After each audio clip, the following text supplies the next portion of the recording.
You're welcome to Business Daily on Trust TV. My name is Chamun Dabeng. Let's talk numbers. We're starting off with the market this morning.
You're welcome back, and once again, my name is Chamun Dabeng. Well, the Monetary Policy Committee, MPC, held its first meeting for the year 2022 on the 24th and 25th of January. During the meeting, major economic issues were brought up, some of which were global inflationary pressures, COVID-19 pandemic and its various strains, persisting supply bottlenecks, and the commencement of monetary policy normalization by some major central banks. Now, the committee also made decisions on whether to tighten, hold, or loosen its stance on policies in the long and short term.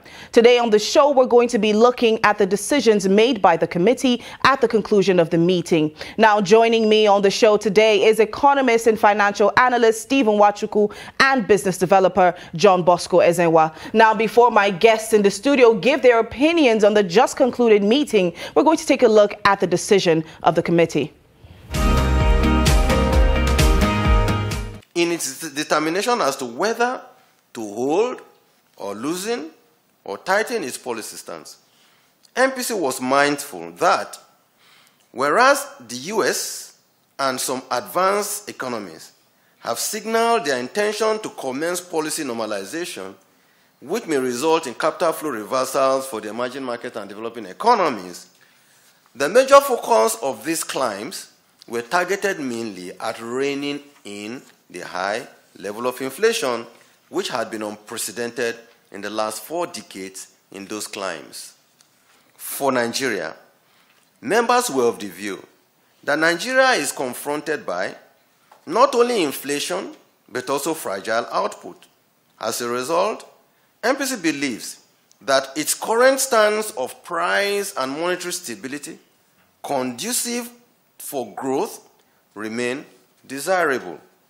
The MPC is convinced that various measures being implemented were helping not in boosting output growth, but also in moderating inflation.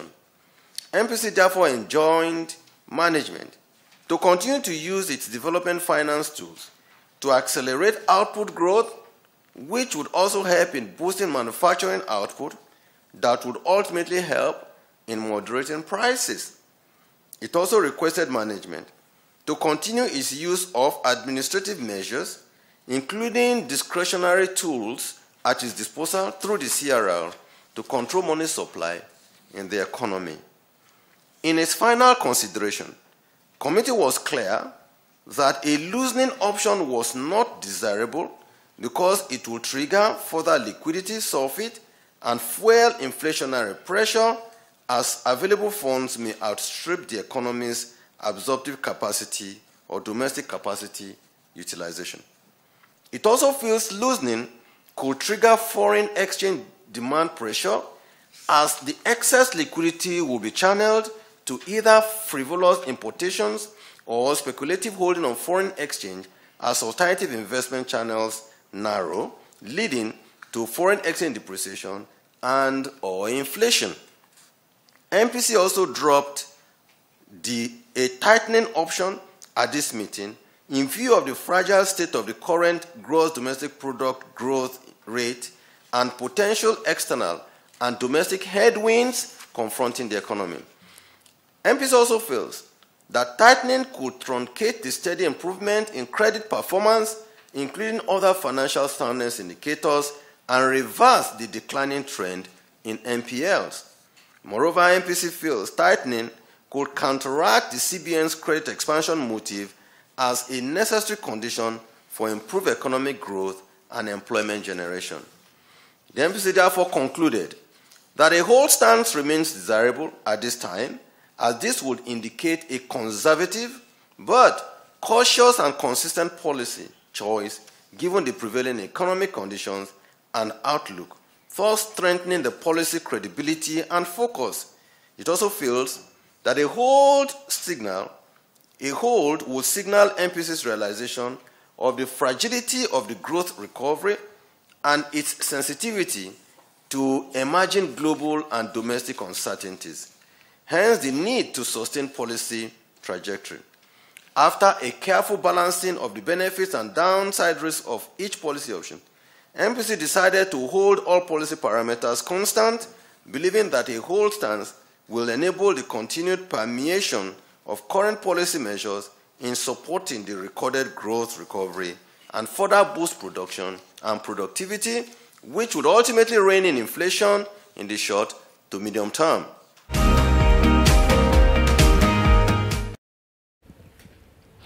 Well, as you can see, the committee resolved to hold the monetary policy rate and all other policy parameters constant. The benchmark interest rate MPR retained at 11.5%. The asymmetric corridor remained at plus 100 minus 700 basis points. Around the NPR, the cash reserve ratio retained at 27.5% and the liquidity ratio retained at 30%. Now, to my guests in the studio, what are your thoughts on the MPC's decision to retain all parameters, to keep them constant? Let me start off with you, Mr. Steve. Thank you so much. Thanks for having me once again. Yes, just one of these meetings that CBN often have, actually, to take decisions regarding to monetary policy issues.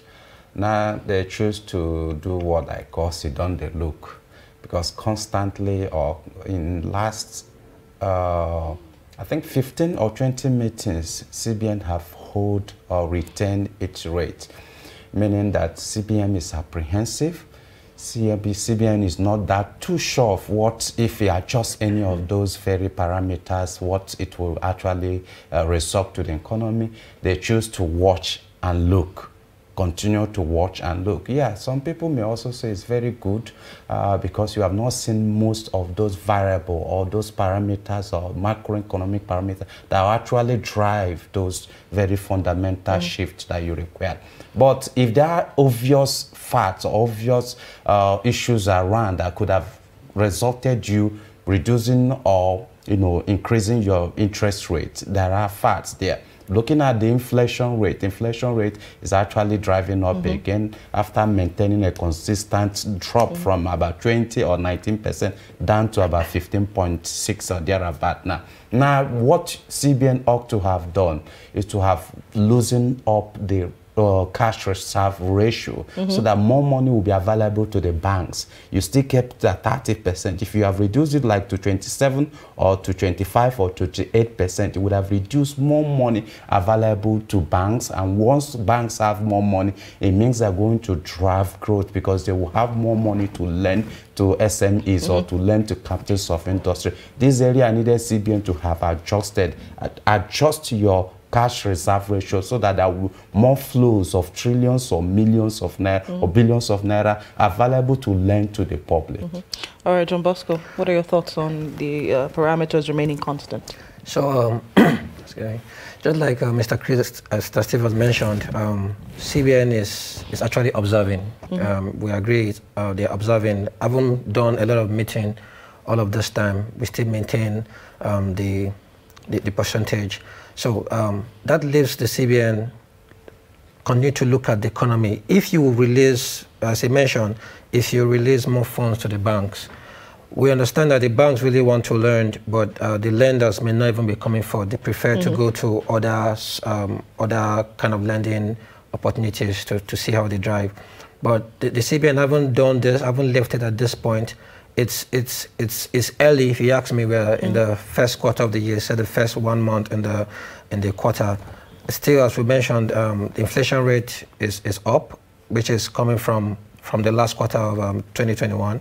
So the CBN is observing, and we believe that this is good. For me, I think it is okay for now to observe, to let it be at what it is. Let's see how other forces can change this, because this. So you agree with the hold stance? Yeah, I do agree with it. I do agree with it because, but not being biased. People are actually lending to survive, not for businesses. That's why you have all the loan sharks. People are going to companies, all of these lending agencies or businesses to say, give us money. But the monies are not put in business. They're simply put in maybe family survival or things like that. But so the CBN doing this will maybe drive the banks to go out, create more products for businesses and people to come lend money to do business, not just to survive. But at this point, is it better for you to be a lender, or what position should you preferably be in at this point? Currently, at this point, I would be a lender if I have persons who want to do business. I would rather lend to businesses than lend to persons who want to just drive their own personal lives or settle issues. So for the CBN and for the banks, this is an opportunity for the banks basically to take this rate not being changed to create real products for real businesses to come in. All right. So my next question now, during the meeting, there was a view that. Maybe before your next question, let me add to this. The issue of policy, monetary policy rate is actually to augment what the physical side is doing. When I say that CBN take a posture of sit down the look, I actually know what I said when I mean it, because you need to have a direction. You don't just sit and be looking for past 1.5 years or 2 years. You don't just have such kind of posture. You should have a posture that shows that you have a direction you are going. CBN is too careful in the sense that there is no supplementary fiscal policy to support its side. Because we are talking about, when I mentioned reducing the cash reserve ratio from 30% to about 27 to 20%, I'm actually making economic sense, in the sense that you needed to losing money to the system, that those who actually need it. But I know for sure there may be, this is an election year, that possibly there will be cash outflows there. But you need to release money to the bank so that they can release money to those who actually need it, the SMEs, the businessmen that need these funds. And you can also reduce your MPR from 11.5% to 11% or 10.5%. Because what are you talking about? The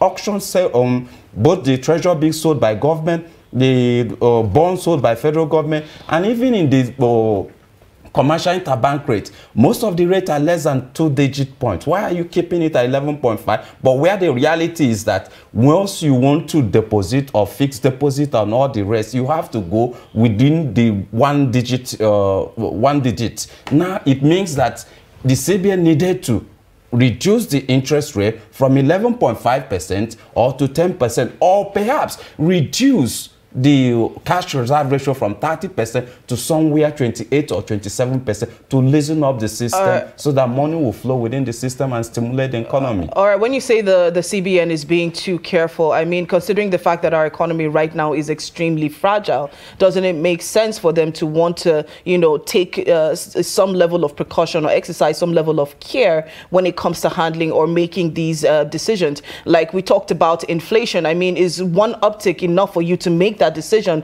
to take a losing stance? Thank you. You're perfectly in order. I think any physical or monetary policy has to take a lot of measures of cautions. Measures of caution is that you really want to grow your economy. You take those drastic steps. Show that you have that very leadership. That's why I'm saying CBN perhaps is doing this to don the look, because there is no physical complementary policies to support this. Yes, I think I choose this balance of language of sit down the look attitude of CBN, because you cannot have an interest rate consistent constantly in the last 1.5 years or in the last 10, 15 meetings of the MPC, you have continued to hear this rate at this 11.5%, not minding the realities on ground. Like I said, the average interest rate you can get from a commercial bank is less than 10%. So it's still within the single-digit interest rate. Yeah. While that of which the federal government, which is the highest, will I say, as we speak now, the government is the highest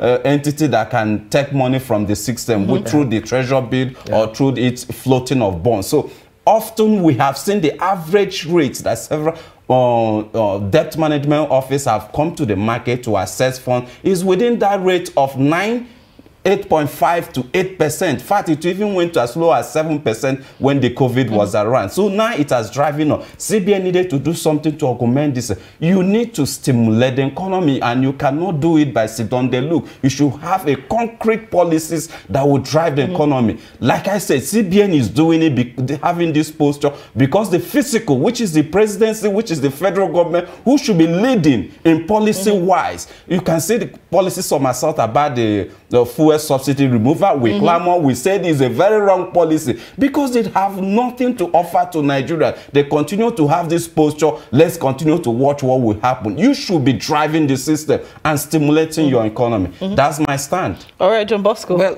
most interestingly, right, if the CBN is observing, I think it's okay. There's nothing wrong with the CBN observing. Why? Because we're not just talking, it's not just the monetary policy. Now, what about the fiscal policy where the government is putting all of the expenses? Don't forget, I think it would have changed. The percentages would have changed if not for this policy change where we're going into a subsidy, taking out the subsidy regime, now we're back at it again. So the government needs to block, or better still, stop that gap. There's a gap. There's going to be a lot of spending on this end. It's a lot of spending on maybe on infrastructure or transportation and on fuel subsidy and all of that. So the CBN doing this, we're just back at what it was before this meeting. Now it makes sense in a way. It makes sense that we're aware. And sorry to say it, we cannot continue like this. No, we can't continue to have this very posture of let's continue to watch. The rest of the world are taking decision. We are watching what is going on in this Federal Reserve of the United States. They are increasing their rate because they are looking at the figures. The inflationary figures are driving up. They need to reduce it by reducing or increasing. So these are policies. You have to take a decision. That's why I say to augment what CBN. I said there is nothing wrong about CBN decisions. But what I'm saying is that this posture that CBN has is as a result of the fact that it's no complementary federal government policy. That is the physical side of the policies that will assist the federal government in its holding its MPR. It's just be continue to watch this posture. Let me watch what will happen. Let me watch. You are not driving. You are not like taking a lead. Say, let's take it to 11. This will be the outcome. Let's take it to 10 or let's take it to 15 or let's take it to 12. This and this will be the reaction because there is no complementary physical policy that will support the MPR meeting. Mr. Stephen, not just the physical policy. Where are the businesses really? Don't forget, it's difficult to even get in to do your export and import really. So these are drivers. These are the other drivers of all of these changes. Now the observant posture of the CBN, I think, not just to observe. What are the works? It's time to locate these businesses. It's time to release some of to create some of the incentive for people to go into the export, people to go into import easily and all of that. That will change the game. Now, because all of these are the variables not in play. If you ask me, I think these variables are not in play. That is why this is maintained. We agree completely, every single one of us saying, okay, it's okay to observe, but we cannot observe because the world, everybody in the world is changing, all of this. But in-house, what are we doing really? Where are the businesses? Are the businesses even ready? Are they ready to go to compete with their other counterparts in America or UK or Europe as we keep saying that they are changing their policies? The businesses, as far as I'm concerned, really, I think just few businesses are ready. Nigerian businesses are not really ready to do this. So the CBN understanding this, and the banks won't do all of the lendings as well. That's why people are going to seek funding elsewhere, because the banks understand that there are so many constraints on the businesses. All right, so of recent, I would like to point out the fact that the subsidy removal has actually been suspended. Yes. Now, taking a look at this recent development and taking a look at the new, let me not really say new policies, that monetary policies that were recently made, because we're keeping the parameters constant. Yeah. Have you noticed any sort of clash between the two? Is the government and the CBN working hand in hand in order to create policies that can actually work together properly for the society that we're in? Yes, I think there is often clashes, in the sense that when both of you are not in the same page, and you're looking the other way, the other physical side is looking the other way, there is a clash already. Because if you constantly watch what from the physical side, you listened to Vice President the other day when you talked about the exchange rate devaluation, encouraging devaluation and all that, and the pressure that CBN continually on a daily basis to maintain Naira. CBN is like the soldier we have fighting to keep Naira at float, because the pressure on the foreign exchange, the pressure on Naira should have been even taking Naira to somewhere within 1,000 Naira. But CBN is doing all it means, putting all policies. That's why I said this is done the look on the NPR aspect is not also good for us. But it's also because CBN is handicapped. There is no commensurating fiscal policy to support if I take this step this way. Now, coming back to issue of the defense of Naira or the pressure, now the point is, the Naira will continue constantly face this very threat, because there is a limited resources, there is a limited forest, there is a limited proceed from the sales of crude. Yes, good enough, we have the crude hitting close to, I think, 88 or 87, currently within 86 or 87 per barrel. That's a very good news, sir. It will unleash or release more funds for federal government to execute its fiscal side of the project. But the aspect is, when you have over 17 trillion and over 7 or 6.5 or 6.8 deficit in your fiscal year, it means you're going to hit both the debt market, the local and the foreign. When you hit the local, you are going to stifle the available resources. My friend talked about issue of businesses ready. There are 1,000,001 businesses that are ready chesting for fund. Then go and ask Dangote if he's ready for all the projects he's have, and the rest of them. There are thousands and millions of projects that needed funding. But government consistently, with its over-bloated budget, with its overtly ambitious budget, constantly stifle the local market, in the sense that they come to the market, stifle all available resources. You see federal government going to pension fund looking for money. You see him going to any available bank to go. And have in mind that the bank will prefer to lend to the government, because it's a sovereign nation. It can never fail, it can never default you. So when you want to accelerate growth, you don't just go to your local government, local market, or to stifle all available funds. You need to allow some funds. That's why I mentioned the issue of releasing that very cash reserve ratio from 30% to where like 27 to 25, to release more funds so that SMEs, we have money available to them. It's not just about government borrowing, because what I looked at now, CBN is just focusing on government, making money available for government through means and ways and other ways, which is appropriate that CBN does to actually support government budget through means and ways. But what we are looking at, accelerating growth, stimulating economy, put up policies that will do that. The issue of subsidy, the issue of electricity subsidy and the rest of them, they should pen those things and look towards this improving in efficiency in funding government activity. We have over-bloated budget. We have, in fact, to run our government is the most costliest in the whole rest of the world. To run Nigerian government, both the PAs, the SAs, the ministers, the governors, name them down to the local government chairman and the councillors, to furnish and to run them or to fund them to run our governance is too high. This is the area government should be looking at and to bring up for, not always going to the market, to staffing the available resources to the system. All right, okay. So we don't have a lot of time left on the clock, but I will ask this question. Mr. Steve, you rightly brought up that, okay, this question is actually directed to John Bosco now. You brought up the Federal Reserves raising up their own interest, and not only them, there are also countries that are actually making changes to their own rates at the moment. Now, we're going to come specifically to the Federal Reserve. Now, the changes that they plan to make, I mean, we've had a struggle with our dollar to naira to dollar ratio. What does this mean for the average Nigerian man? What does this mean for the mamas and papas selling their corn or their yam in the market? What does this mean for the average Nigerian once this takes place? For the average Nigerian, every single person on the other side simply understand that if the dollar rate changes, if the naira depreciates more, it means they have to prices will go up, transportation will go up, every other thing will go up. That's what it means for them. Now, for the CBN, on all of the regulatory agencies and the businesses around there, for them it simply means the same thing. It means that it will be difficult to govern. People who are going to not do business. Businesses will go out of operations and all of that. So, but most interestingly, this is the position for us as a country to really look inward, look at the businesses who are ready to do international trade.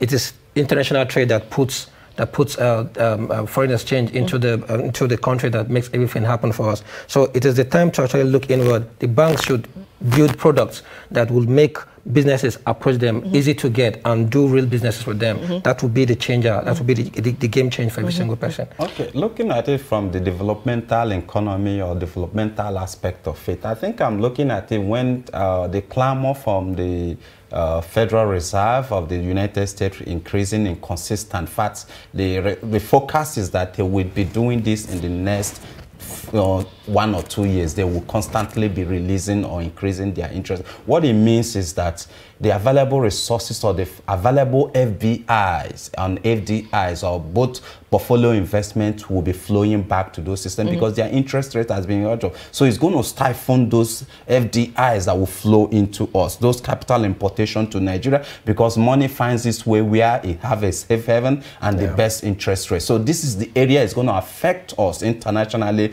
and plus the aspect of, you know, making us to struggle against to defend the naira against the dollar. So, but the area is actually when Federal Reserve of the United States increases their rate, it simply means that funds that are coming in here, capital importations or portfolio investment that are around here, will now liquidate and move to US because their interest rates have risen up. So they will make more money there because their rate is high. So it's going to affect or stifle capital importation or FDI or FPI to the system. All right. Unfortunately, we've run out of time for today. But yes, I think at this point we're going to have to take a hold stance and watch how things play out, and hopefully they play out for the best.